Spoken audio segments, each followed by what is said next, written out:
Okay, hello. I'm Jonathan and we are Edocate, the next generation flight simulation platform for physicians and nurses. 40 years will pass from the time that a physician graduates from medical school until he retires. In these 40 years, medicine is going to change dramatically. So how do these people going to be up to date and continue providing the best service to their patients? So I think it's in some countries like India, United States, China, and Europe, this is even mandatory and regulated.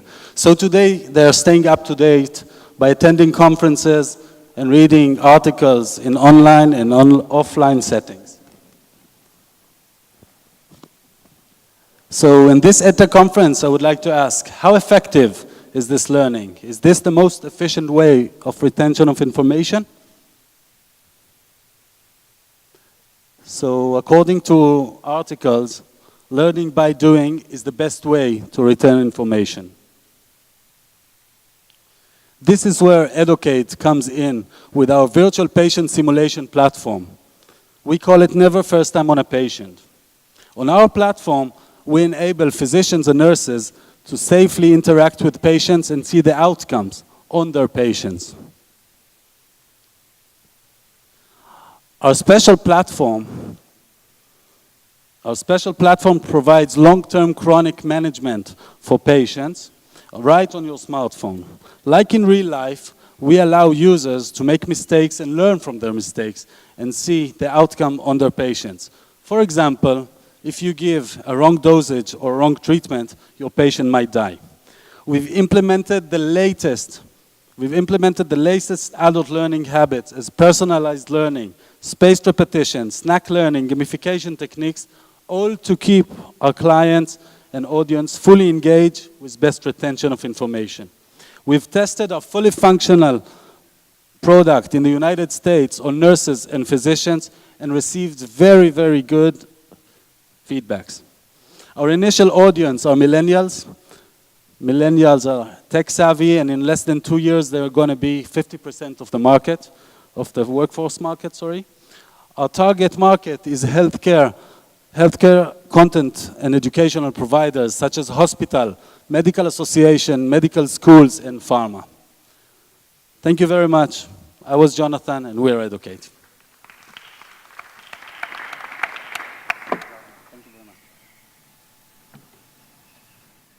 Yes, Jonathan, can you please elaborate on your business model? Sorry? Business model, now go to market. So Edocate is looking forward and starting to collaborate with existing customers like American Diabetes Association and other medical boards that are really interested in implementing their content on top of our platform and providing medical education services to their audience and members.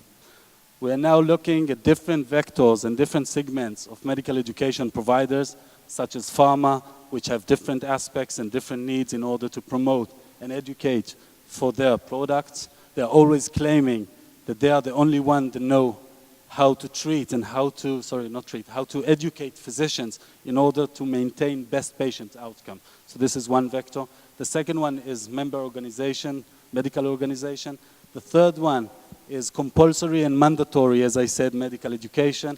In Israel, unfortunately, we don't have regulation. My dear partner, Dr. Igal Yanku, has a license for life to kill. He graduated from medical school, has a license for 30 years, but nobody checked. He worked in Intel for 32 years, so nobody checked if he's up to date. My parents, both two professors, nobody checked if they have the skills to treat patients these days. Just in a paraphrase, in the United States, physicians have to make credits, to accumulate credits every year in order to maintain their license through their state, and every 7 to 10 years make the board examination again and again. Somebody else? Thank you very much. Do you hear me? Hi, I'm Ayan, and we're Taylor Ed. and we provide a personalized instruction coach for teachers. I want to start and tell you a little bit about Maya. Maya is a motivated 6th grade student who gets okay grades. And as a result, she's constantly overlooked by the teacher. But Maya struggles with social interactions, and she feels invisible in the classroom. A teacher who knows Maya would know that a collaborative problem-solving activity is exactly what she needs in order to reach her potential. Maya is not alone in this story. Classrooms are getting more and more diverse, and over 50% of students today need some sort of personal approach to meet the cognitive, social, or emotional needs. and doing that in a 40-student classroom is close to impossible. And at Taylor Ed, that is exactly what we want to solve. Teachers can use Taylor Ed to send short surveys to students, to check for understanding, but also to understand their holistic needs. And based on this data, we can provide the ultimate lesson plan. A lesson plan that has the most effective grouping for this classroom and for this subject, but also an activity that is best suited to each group. And the best part, that the more the teachers use the lessons plans and the surveys, the better our recommendations get. And teachers can use Taylor Ed to get very unique insights. You can understand how the students are doing, but more importantly, you can understand finally the why. You can understand the engagement in the classroom and the motivation. And also, we finally open a communication channel between the student and the teacher so that students like Maya can finally have a voice. We are very excited about what Taylor Ed can do in the classroom, and we've piloted with at least 100 students. And as you can see, in the classroom before using Taylor Ed activities, the engagement rate was at 18%. And with Taylor Ed activities, the engagement increased to 92%. This is what a classroom looks like when a student gets exactly what they need. In Taylor Ed, we can provide schools and districts a personalized learning experience at 1/10 the cost of the other solutions. And because we curate our content and don't create it, we can finally provide a much-needed rev share model for the long tail end of supplemental curriculum content providers. My co-founder and Michaël, we first met at Stanford while we were doing our master's in education. Together, we have over 10 years of experience in the EdTech industry. And we have this shared vision of helping teachers reach every student through a holistic, personalized instruction in the everyday classroom. Thank you.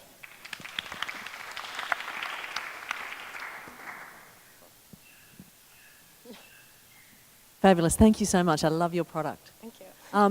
I'm just wondering, selling into schools and into classrooms in particular, when your product or service is directly related to learning rather than just administration, is notoriously difficult. Are you considering going directly to teachers, or are you going down through the districts or schools? How are you accessing into those classrooms? So we have a two-pronged approach. We have what we call our B2T model, which is our direct to teachers, and this is for us for two objectives. One is to build brand recognition, and second is to validate the product, because we really believe that if we don't solve the problem for teachers, we are not going to have the impact we want on students. But the second pronged approach is directly to schools and districts, because we do see our kind of special sauce is that we have a very good value prop for districts and for teachers, and that is usually where more teacher-focused tools have failed, because they bring a lot of value to teachers but do not bring the kind of value that districts need, and we believe that we can do that through analytics and through our efficacy-based recommendation engine, and also as well as professional development purposes. So.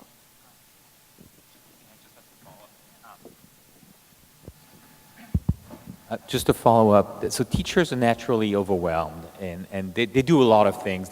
And so how does this fit in the workflow so that it makes everything that they do easier? Yeah, so that's a really good question, because we talked to over 100 teachers in our product kind of research. And it was really interesting because out of those 100 teachers, 90% brought up the subject of reaching every child. But when we dug a little deeper, we kept asking, but why, or what part is the hardest? And our biggest insight, the aha moment, that the hardest part was the process. It wasn't just finding resources, it wasn't knowing your students, and it wasn't formative assessment. It was understanding how to put all of those together in order to reach every child. And that is exactly what our product does. It's a platform that supports that entire process. And so for some teachers, it will reduce the time. Teachers spend something like 5+ hours a week looking for resources. That is gone.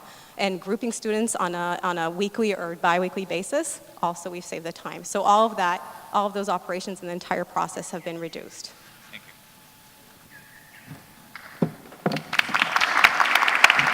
Thank you very much. And our third finalist at the startup competition, Gradtrain. Good afternoon, everyone. My name is Jacob Bacon. I'm the co-founder and CEO of Gradtrain. So in 2007, my co-founder and partner moved to the United States just to do a doctorate as a Fulbright scholar at an Ivy League school. And despite the fact that she was the cream of the crop, she still made mistakes that cost her a lot of money and ultimately impacted her whole career. So what if we could take all of the information of all those who moved to study abroad in the past for the benefit of those who are doing that now? That's what Gradtrain is all about. Gradtrain is an AI-driven guidance platform for international students. The core of the platform is predictive algorithms that we developed that can tell any student from anywhere in the world what their chances are of getting into schools in the US. We complement that by an online coaching platform that we built where they can talk to people who studied where they want to study. And based on all the data generated in those two pieces, we match them with universities and with other services they need to get them to fulfill their dreams.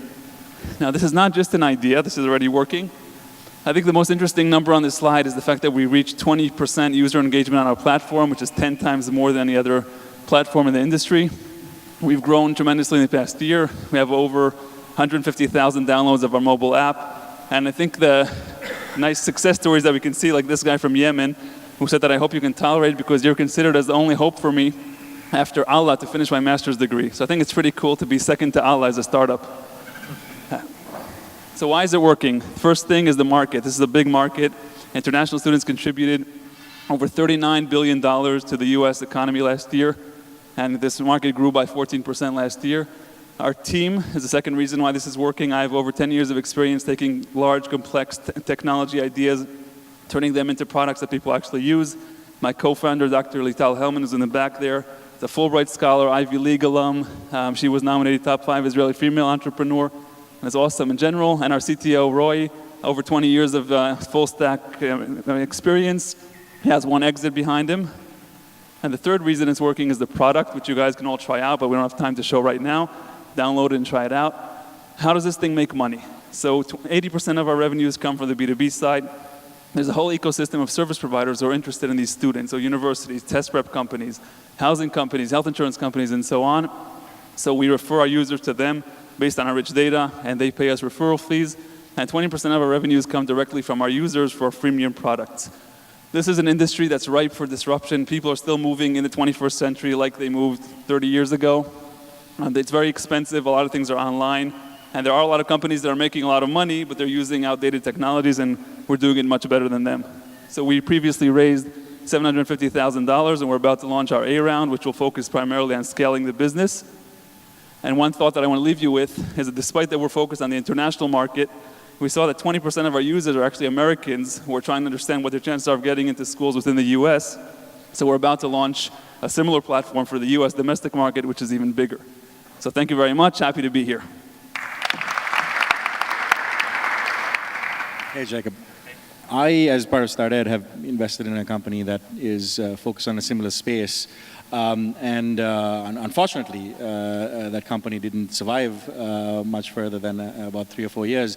The key factor behind their failure was really around how they went out and acquired students. So it's not on the customer side, it's more on the student side. Can you tell me a little bit about how you're really driving that growth? Because the model that you've developed really is, you put X into the machine, it spits out Y.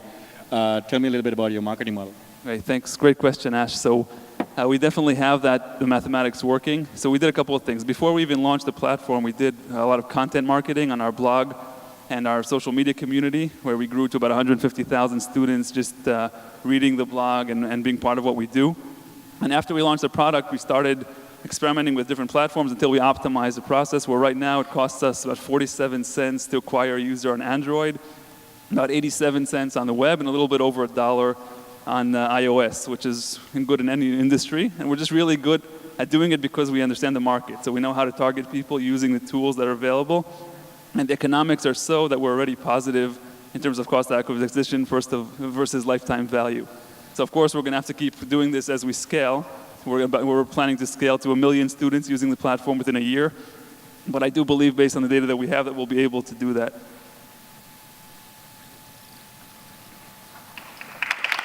Thank you very much. Thank you very much to Gradtrain, Edocate, and TaylorEd. As I said, you now can vote. You can see on the screen the link to do that. Our esteemed panel will also think about who they're casting their vote to. In the meantime, you're probably wondering what the winner will get. For that, we have here Ash, who is also thinking who to give his vote to, but is also giving the prizes, I understand. So he's thinking about it. Again, you can vote now. I won't tell you who I'm voting for.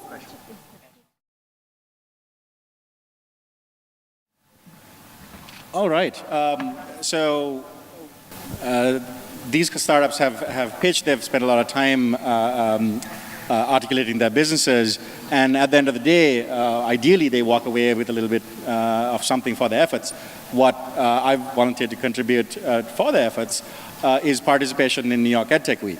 So for those of you who might not be aware, I'm one of the producers of a festival based in New York City. It gathers about 1,300 investors, educators, and entrepreneurs each year. And I like to say that it's on the corner of Broadway and EdTech because it's got a little bit of that flavor of performance that goes into the programming. We literally host a show full of Start Ed talks and performances from Broadway stars. I wasn't kidding when I said yesterday that we had the gentleman who currently plays Aladdin on Broadway sing a couple of songs that got cut from the original Aladdin movie. It so happens that he actually runs an EdTech company as well called Second Accent that focuses on training employees about how to control their second accent. So we find the intersection of entertainment and education to be very prevalent in New York City, and that's a focus for our festival. There's a whole host of other aspects of why you might want to find out more about it. There's think tanks, there's Shark Tanks. We bring in about 50 graduates of accelerators from around the world and host them and put them in front of customers and investors at the festival as well. If you'd like to find out more, you can talk to myself, you can talk to Josh Schwartz and Michaël, who have been supporters of New York EdTech Week from the very start as part of East Wind Advisors. And the prizes, I should mention, is participating in that festival. The prizes themselves, the first one is actually worth about $15,000. We'll give a company a seat at one of our galleries of innovation over the course of the day. You'll meet on average about 18 investors during that time. There's a couple of other prizes as well, I should mention. Yeah, but you know, we try to right over here all the main three things like the Shark Tanks, Investor 101, and Gallery of Innovation. And now, yes. I'm interested, I'm curious about the format of the Shark Tanks because maybe I can learn something for the next summit. So. Sure, absolutely. So those are the three components of your experience as a startup founder if you take part in New York EdTech Week. So while it looks like a festival, very similar to what Yoki's brilliantly put on here in Israel, on the face of it, in the background, it really is a 3-day accelerator for seed to Series C stage companies. So for the C to Series A stage companies who are seeking that investment, you'll participate in 3 things, and you have the option of A, as I mentioned, being part of a gallery of innovation. So it is what we like to call it a true gallery. It's kind of an art basel, if you will, where the art are the companies and investors are walking around that floor, exploring whether to invest in those organizations. The investor one-on-ones occurred in that gallery of innovation. We'll set up a company with on average, about 18 conversations over the course of that day with investors that we've vetted who invest at the angel and institutional stages. And then the Shark Tanks themselves is where you get your brand out. So we'll put you on stage in front of an audience of a subset of those 1,300 folks that attend, And they'll get to learn about the current state of your organization. We'll include you in branding associated with the Shark Tanks as well. Those sharks are actual investors. They're not actors. And one of the things that I'm pretty excited to announce about the next New York EdTech Week is that we'll actually host one of the sharks from Shark Tank at the festival itself. Well, You start with... let's move here. Yeah. Would you mind bringing the others? So,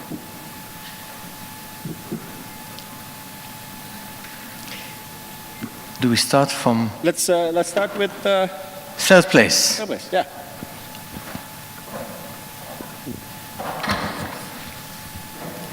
So the winner of this prize, which is Gallery of Innovation, worth $5,000 at the New York EdTech Week, is Edocate.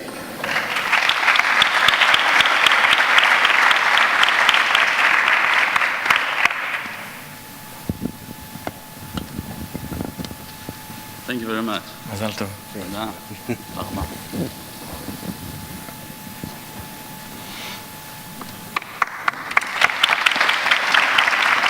Well, maybe we do this at the same time. Sure. I can hold second, you can hold first. And the first place goes to Gradtrain. So we invite both Gradtrain and TaylorAid to the stage.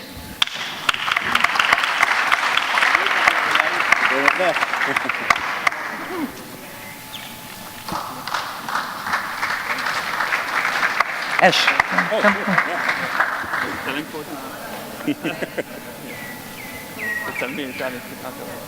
Thank you. Okay, wait a second. Let's bring my co-founder here. Oh, okay. Here. Yeah.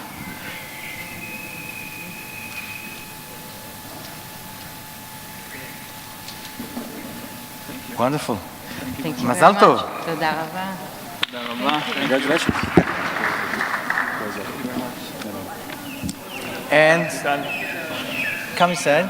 TaylorAid, would you like to come also for a photo op? Wonderful.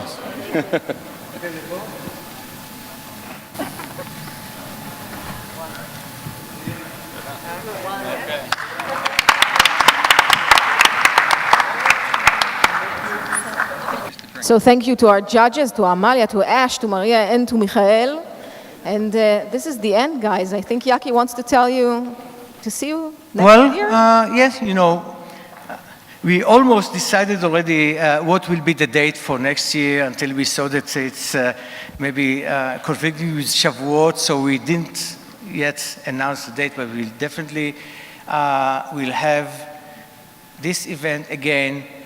And this is an opportunity to say a lot of thank you to our sponsors that actually make this event tick and alive. And it is about the Paul Singer Foundation, Avichai, the iTutor Group from China, BrainPop from the US, the Amal Group from Israel, EDvantage, the VC, eTeacher Group, and Leadership Partners. So thank you, all of our sponsors, and thank you, all of you, for staying with us till the end, and see you next year. Thank you.